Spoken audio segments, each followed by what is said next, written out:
this whole story is just intertwined with people and events that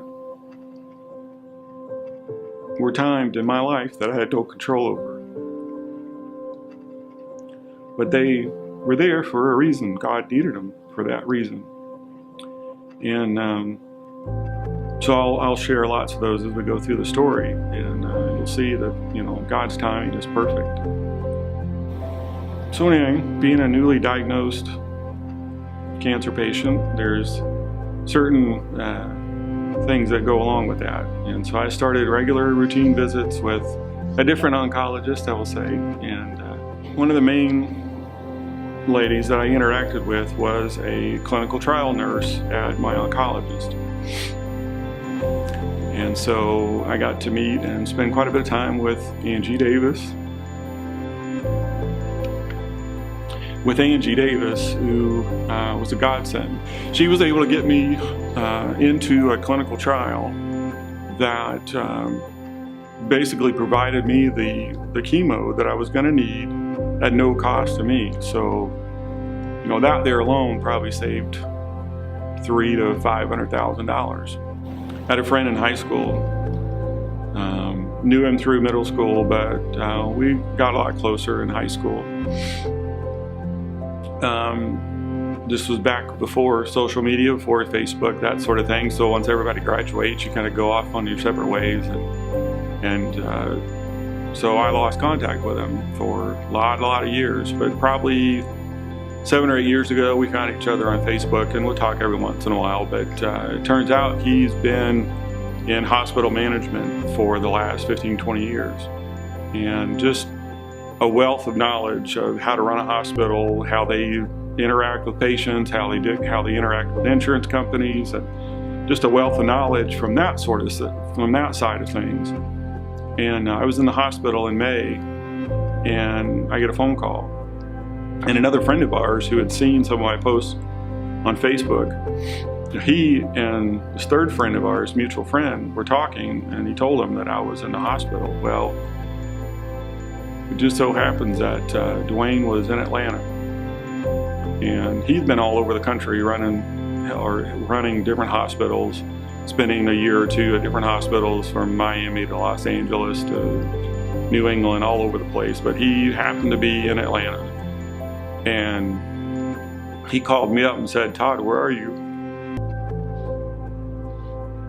So I told him I was in the hospital. I was in the hospital in Athens, and he drove over and provided just a wealth of knowledge of kind of what to expect from the hospital side of things, and billing and insurance and all that kind of stuff. And there was a friendship 40 years in the making, and he just happened to be in town. I was able to drive over, and it's another aspect of timing that I can't ignore, and we shouldn't ignore with people that we meet, people that we interact with, because you never know when they might be a big help to you at some point down the road. One of the other sources of strength that I had through this process is my wife, Sandy.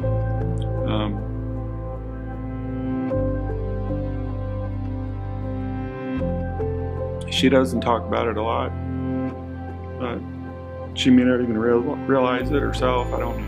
But, just her.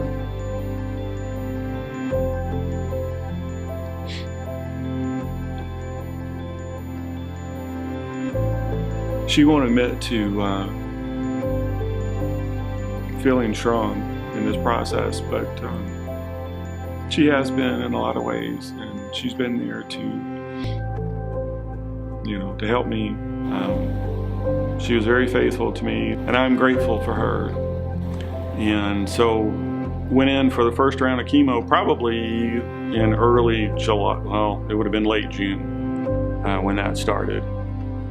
So things were going great. We were progressing right through that process. Was going in for the third round, and my oncologist came in, Dr. Rudolph, And she said, Todd, I don't think, she said, Todd, I don't think we're gonna be doing that today. We're gonna delay this. That I'd had a CT done in between the first and second round of chemo, and she'd gotten the results of that. And I could already actually tell then too, after the second round of chemo, that the knot that I had in my chest and the one that I had in my spine were gone. Of course, I didn't know about the spots in my lungs and how my adrenal gland was doing, but from what they could tell on the CT, that although Dr. Rudolph couldn't medically say that I was cured, she couldn't say that I was cured, but she said, I really don't think you're going to need any more treatment. She said, it looks like that, you know, you're pretty clear, so we're going to hold off on this. And so for the last year and a half, all the CTs that I've had have all come back clear. So, you know, when the doctor says that you're in remission, but she calls you a true miracle,